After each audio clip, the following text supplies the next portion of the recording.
You ask Tiger to solve. This deals with linear equations with one unknown. The final result is b equals 5/8. Let's solve it step by step. Simplify the expression. Expand the parentheses.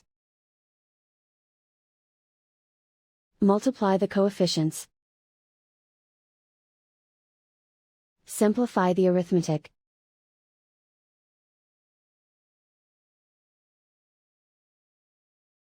Group all constants on the right side of the equation. Add 10 to both sides.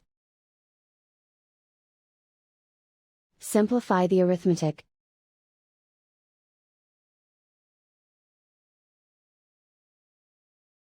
Isolate the b. Divide both sides by 16.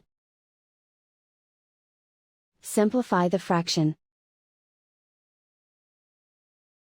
Find the greatest common factor of the numerator and denominator. Factor out and cancel the greatest common factor. And so the final result is b equals 5/8.